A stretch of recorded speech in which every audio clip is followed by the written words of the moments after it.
Hello everyone, आज हम बात करने वाले हैं ओस्टवाल्ड डाइल्यूशन लॉ के बारे में। तो ओस्टवाल्ड डाइल्यूशन लॉ नाम से पता लग रहा है कि ये एक डाइल्यूशन के बारे में बात हो रही है। यहाँ पे मींस ओस्टवाल्ड एक साइंटिस्ट जिन्होंने स्टडी किया वीक इलेक्ट्रोलाइट की जो डिग्री ऑफ डिसिशन होती है या डिग्री ऑफ आयनाइजेशन जिसको हम बोलते हैं, जिसको हम अल्फा से रिप्रेजेंट करते हैं, उसका रिलेशन फाइंड आउट किया किसके साथ, कंसंट्रेशन के साथ या फिर कह सकते हैं कि वॉल्यूम के साथ। क्योंकि हमने क्या बोला हुआ है कि जैसे जैसे हम डाइल्यूशन करते जाते हैं, जैसे जैसे हम कंसंट्रेशन डिक्रीज करते जाते हैं या फिर डाइल्यूशन करते जाते हैं, अल्फा की वैल्यू जो है, डिग्री ऑफ डिसिशन जो है वो इंक्रीज होती जाती है। हमने लास्ट लेक्चर में भी पढ़ा था जब हमने Arrhenius theory of ionization discuss की थी। तो वहां पे हमने देखा था कि एक फैक्टर ऐसा आता है जो कंसंट्रेशन है जिसके ऊपर डिग्री ऑफ डिसिशन जो है डिपेंड करती है। तो वहां पे हमने स्टडी किया था कि अगर हम किसी इलेक्ट्रोलाइट की कंसंट्रेशन को इंक्रीज करते हैं तो उसकी डिग्री ऑफ डिसिशन क्या करती है, डिक्रीज करती है।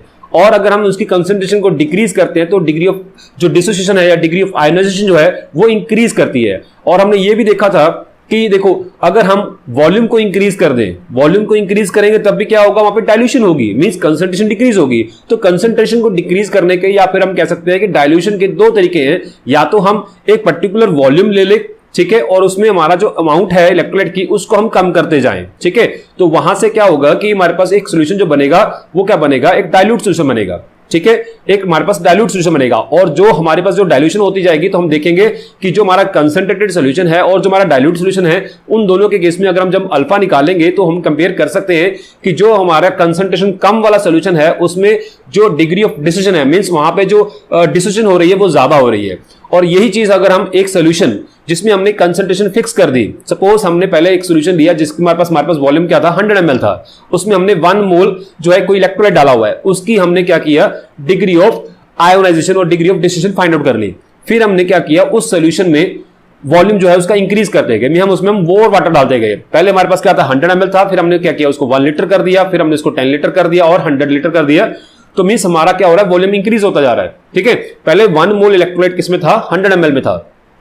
अब हमारा जो 1 मोल इलेक्ट्रोलाइट है वो किसमें है, that is in the 100 litre और 1000 लीटर में, ठीक है। तो इतना ज्यादा वॉल्यूम इंक्रीज करने पे हम कहेंगे कि जो 1 मोल इलेक्ट्रोलाइट है वो बहुत ही कम है as compare to the volume.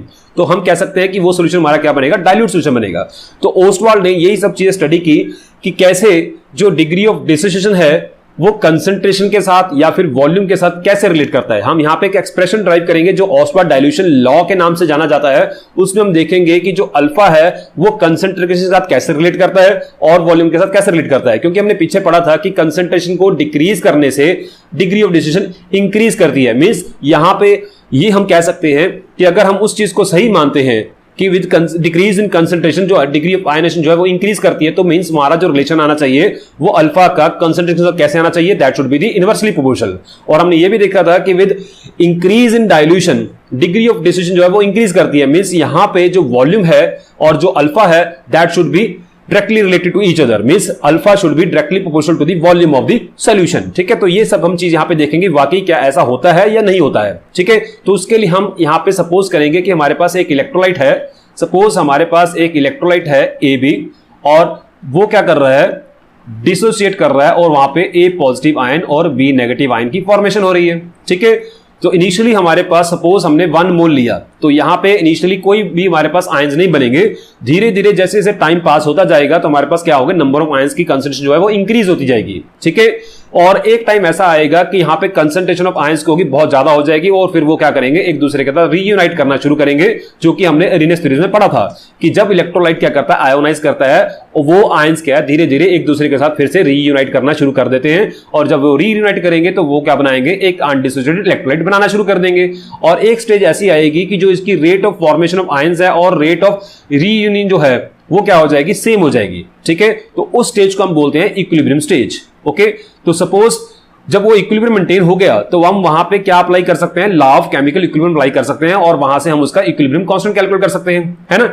तो बट अब क्योंकि यहां पे हम एक इलेक्ट्रोलाइट ले रहे हैं, हमारे पास प्रोडक्ट कोई नहीं बन रहा है, ठीक है। हमारे पास प्रोडक्ट कोई नहीं बन रहा है, हमारे पास क्या बन रहे हैं, आयंस बन रहे हैं। हम क्या स्टडी कर रहे हैं, डिसोसिएशन स्टडी कर रहे हैं, किसकी, एक इलेक्ट्रोलाइट की। तो ठीक है, तो वहां पे जो हमारे पास इक्विलिब्रियम कांस्टेंट रहेगा, हमारे पास जो इक्विलिब्रियम कांस्टेंट जो आएगा उसको हम क्या लिखेंगे, KD लिखेंगे, means that is known as the dissociation constant, या हम सिंपली इसको आयोनाइजेशन कांस्टेंट भी कह देते हैं, ठीक है। और वो किसके बराबर होगा, जैसे कोई भी इक्विलिब्रियम कांस्टेंट है that is the ratio of the product of concentration of the products and the concentration of the reactants होता है। अब यहां पे हमारे प्रोडक्ट्स क्या हैं, दैट आर द आयंस, सो यहां पे डिस्ट्रीब्यूशन कांस्टेंट किसके बराबर होगा, that is the product of the molar concentration of the ions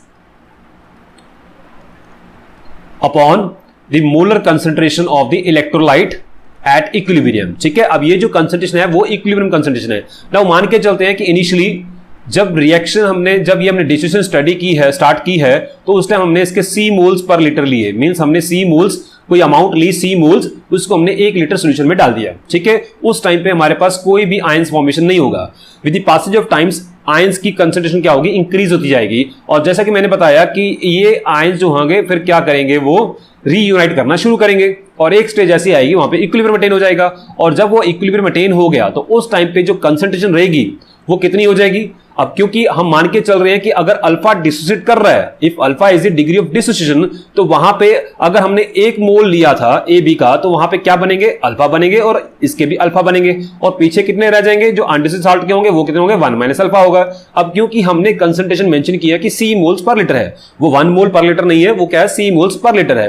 तो अगर 1 में से अल्फा डिसोसिएट कर रहा है तो सी में से कितना डिसोसिएट करेगा, दैट इज सी अल्फा। तो पीछे कितना रह जाएगा, सी माइनस सी अल्फा। तो सी माइनस सी अल्फा को हम ऐसे लिख सकते हैं, that is c into 1 minus alpha. अगर सी में से सी अल्फा डिसोसिएट कर रहे हैं तो बनेंगे कितने, सी अल्फा कैटायंस बनेंगे, सी अल्फा क्या बनेंगे, एनायंस बनेंगे। अब ये जो कंसंट्रेशन है that is the equilibrium concentration, that is the equilibrium concentration. अगर हम इनकी वैल्यूज यहां पुट करें तो हमारे पास जो रिलेशन आएगा that is c alpha into c alpha upon c into 1 minus alpha. ठीक है, तो यहां से हम c को c के साथ कैंसिल कर सकते हैं। अल्टीमेटली हमारे पास क्या रिलेशन आ गया, that is c alpha square upon 1 minus alpha. ठीक है, तो हम कह सकते हैं कि जो kd है that is equal to c alpha square upon 1 minus alpha. अब ये हमारे पास एक रिलेशन बन गया जिसको हम बोलते हैं ओस्टवाल्ड डाइल्यूशन लॉ का है हमारा ये रिलेशन है। ठीक है, यहां से हम अगर हमें अल्फा की वैल्यू पता हो तो हम डिस्ट्रीब्यूशन कांस्टेंट निकाल सकते हैं, और अगर हमें डिस्ट्रीब्यूशन कांस्टेंट पता हो तो हम अल्फा की वैल्यू निकाल सकते हैं। ठीक है, this is the first relation of Ostwald dilution law. इसको हम फर्दर आगे मॉडिफाई करते हैं। नाउ क्योंकि एक पर्टिकुलर कंसंट्रेशन पे हमने मान के चले कि हमारे पास क्या है, वीक इलेक्ट्रोलाइट है, तो एक एट ऑर्डिनरी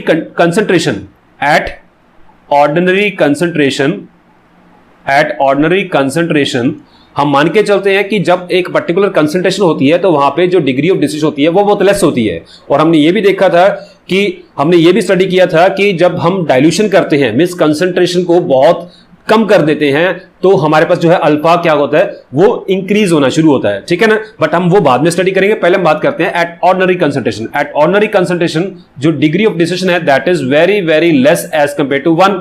ठीक है, तो 1 में से वो बहुत कम ही डिसोसिएट होता है। जितनी ज्यादा कंसंट्रेशन होगी अल्फा की वैल्यू उतनी कम होती जाएगी। ठीक है ना, तो मींस एक ऑर्डिनरी कंसंट्रेशन पे जो अल्फा की वैल्यू है for weak electrolyte that is very very less than 1। ठीक है, तो उस केस में हम कह सकते हैं कि जो डिनोमिनेटर में हमारे पास 1 माइनस अल्फा है that is approximately equal to किसका आ गया, 1 के बराबर आ जाएगा। ठीक है, 1 माइनस अल्फा जो है that is approximately equal to 1, means क्योंकि अल्फा की वैल्यू बहुत लेस है। तो अगर हम इसमें यहां पुट कर देते हैं तो kd की हमारे पास जो क्या वैल्यू आती है that comes out to be c alpha square. ठीक है, सी अल्फा स्क्वायर। ओके, और यहां से हम कह सकते हैं कि जो अल्फा है that is equal to kd upon c under root. ठीक है, kd upon c under root. एक हमारे पास यहां पे रिलेशन और आ गया जिसमें हम देख सकते हैं कि जो अल्फा है, जो डिग्री ऑफ डिसोसिएशन है और डिग्री ऑफ आयोनाइजेशन है, डिग्री ऑफ डिसोसिएशन जो है that is inversely proportional to the square root of concentration. ठीक है, means alpha is inversely proportional to the square root of concentration. और यहीं से हमारे पास जो क्लियर होता है कि अगर हम कंसंट्रेशन को इंक्रीज करेंगे तो डिग्री ऑफ डिसोसिएशन क्या करेगा, डिक्रीज करेगा। कंसंट्रेशन इंक्रीज करने से डिग्री ऑफ डिसोसिएशन क्या करता है, डिक्रीज करता है। और अगर कंसंट्रेशन को हम डिक्रीज करें तो डिग्री ऑफ डिसोसिएशन क्या करेगा, इंक्रीज करेगा, because they are inversely proportional to each other. Clear. अब ये तो बात रही हमारे पास कंसंट्रेशन के साथ। अब हम बात करते हैं डाइल्यूशन के साथ, मींस अगर हम वॉल्यूम इंक्रीज करते हैं, अब हमें वॉल्यूम का रिलेशन चाहिए, है ना। तो उसके लिए हम क्या करते हैं कि देखो हमने क्या स्टडी किया है, क्या मान के चले हैं कि हमने क्या लिया है, सी मोल्स कंसंट्रेशन जो लिए हमने क्या लिया, सी मोल्स पर लीटर लिए। तो इसका मतलब क्या है कि हमने सी मोल कोई इलेक्ट्रोलाइट लिया, उसको हमने 1 लीटर सोल्यूशन में डाल दिया। ठीक है ना। अगर हम अब यहां पे कैलकुलेट करें कि 1 मोल कितने वॉल्यूम में प्रेजेंट होंगे, अगर सी मोल्स इलेक्ट्रोलाइट के 1 लीटर में प्रेजेंट हैं तो 1 मोल कितने लीटर में प्रेजेंट होंगे या कितने वॉल्यूम में प्रेजेंट होंगे, that will B 1/c litre. ठीक है, 1/c लीटर। अब ये क्या चीज है, that is the volume, that is the volume of solution, volume of solution containing containing 1 mole of electrolyte. Is it clear? 1 mole of electrolyte, ठीक है ना। तो मींस ये क्या आ गया हमारे पास, एक नया वॉल्यूम आ गया, ठीक है ना। तो जहां पे हमारे पास रिलेशन था कि जो अल्फा है that is equal to square root of k d upon c, अब 1 अपॉन सी को अगर हम वॉल्यूम पुट कर दे तो हमारे पास जो रिलेशन आ जाएगा that will be alpha is equal to square root of k d into v. अब यहां से हमें अगेन क्लियर हो रहा है कि जो अल्फा है that means degree of dissociation जो है that is directly proportional to the square root of volume. Means volume increase करने से जो डिग्री ऑफ डिसोसिएशन है वो भी क्या करेगा, इंक्रीज होगा। और क्यों इंक्रीज होगा, बिकॉज वॉल्यूम इंक्रीज करने से हमारा सॉल्यूशन जो है वो क्या हो जाएगा, डाइल्यूट होता जाएगा। और हमने ये स्टडी किया हुआ है एट इनफाइनाइट डाइल्यूशन जो है हम मान के चलते हैं कि जो वीक इलेक्ट्रोलाइट हैं they are completely ionized at very less concentration. At infinite dilution हम मान के चलते हैं कि जो वीक इलेक्ट्रोलाइट है दे आर कंप्लीटली आयोनाइज्ड, ठीक है। मींस उनकी कंसंट्रेशन बहुत कम थी और सारा का सारा वो आयोनाइज करके आयंस फॉर्मेशन कर दिए उसने, ठीक है। तो यहां से तो ये क्लियर हुआ जो कि हम स्टडी करना चाह रहे थे, हमारा जो यहां पे मोटिव जो है वो क्लियर हो गया कि जो डिग्री ऑफ डिसोसिएशन है that is depending upon the concentration or the volume, ठीक है। with the increase in concentration degree of dissociation decreases और with the increase in volume means increase in dilution जो हमारा degree of dissociation है वो increase होता है। अब बात करते हैं इसकी वैलिडिटी की कि क्या ये रिलेशन जो है वैलिड भी है, मीन्स रिलायबल भी है, कहीं ना कहीं ये सेट बैठता है कि नहीं बैठता है, तो इसके बारे में हम बात करेंगे। सो अगर हमने इस रिलेशन की वैलिडिटी चेक करनी है तो हमारे पास जो रिलेशन है that is k d is equal to c alpha square upon 1 minus alpha को प्रूव करना होगा, ठीक है ना। मींस यहां पे के डी की वैल्यू क्या होनी चाहिए, कांस्टेंट होनी चाहिए, और उसके लिए हमें क्या चाहिए, अल्फा चाहिए। अब अल्फा को कैलकुलेट करने का हमारे पास एक और तरीका होता है कि अगर हम उनकी कंडक्टेंस नोट करें, मींस हमारे पास कोई इलेक्ट्रोलाइट है, उसकी एक पर्टिकुलर कंसंट्रेशन है, और उस कंसंट्रेशन पे अगर हम क्या कैलकुलेट करते हैं, उसकी कंडक्टेंस नोट करते हैं, तो उसको हम क्या बोलते हैं, the molar conductance eight particular concentration, ठीक है। और अगर हम उस सोल्यूशन को डाइल्यूट करते हैं, इतना डाइल्यूट कर देते हैं कि वो इनफाइनाइटली डाइल्यूट हो जाता है, तो उस टाइम पे अगर हम उसकी कंडक्टेंस को नोट करते हैं तो वो क्या आ जाती है हमारे पास, लिमिटिंग मोलर कंडक्टेंस, जिसको बोलते हैं molar conductance eight infinite dilution, ठीक है। ये हमने ऑलरेडी स्टडी किया हुआ है। और अगर हमने फाइंड आउट करना है कि जो इस कंसंट्रेशन पे हमारी जो कंडक्टेंस आई है वहां से हमने अल्फा निकालना है, तो हमारे पास एक रिलेशन था जो हमने स्टडी किया था एप्लीकेशन ऑफ द कोलार्ड्स लॉ में। तो वहां पे हमने देखा था कि जो अल्फा है, अल्फा को हम कैसे कैलकुलेट कर सकते हैं, अगर हम एक पर्टिकुलर कंसंट्रेशन पे उस इलेक्ट्रोलाइट की अगर हम मोलर कंडक्टेंस नोट कर लें और उस सोल्यूशन को फर्दर हम डाइल्यूट कर लें, इतना डाइल्यूट कर लें कि वो इनफाइनाइटली डाइल्यूट हो जाए, और उस इनफाइनाइटली डाइल्यूट सोल्यूशन की अगर हम कंडक्टेंस नोट करके उसको इस रिलेशन में हम क्या करें, डिवाइड करें, means lambda c upon lambda not की अगर हम वैल्यूज लेते हैं तो वहां पे हमें अल्फा मिल जाता है। और अगर उस अल्फा को अगर हम इस रिलेशन में पुट कर दें, इस रिलेशन में पुट करने पे अगर kd की वैल्यू कांस्टेंट आ जाती है, if kd comes out to be constant, if kd is constant, तो हम कह सकते हैं कि हमारा जो ओस्टवाल्ड डाइल्यूशन लॉ का जो रिलेशन है that is dissociation constant is equal to c alpha square upon 1 minus alpha, that is valid. और ये वैलिड होगा सिर्फ और सिर्फ वीक इलेक्ट्रोलाइट के केस में। क्यों, इसके बारे में हम बात करते हैं, जो हमारी नेक्स्ट टॉपिक है that is limitation of the Ostwald dilution law, ठीक है। तो limitation of Ostwald dilution law में हम क्या स्टडी करते हैं,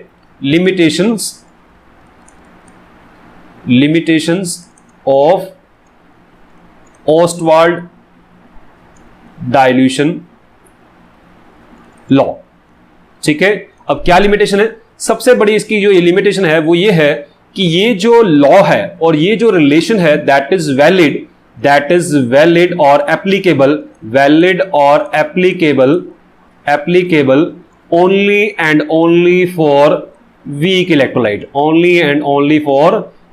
इलेक्ट्रोलाइट, वो क्यों, क्योंकि हम क्या स्टडी कर रहे हैं कि with dilution degree of dissociation क्या करती है, इंक्रीज करती है, ठीक है।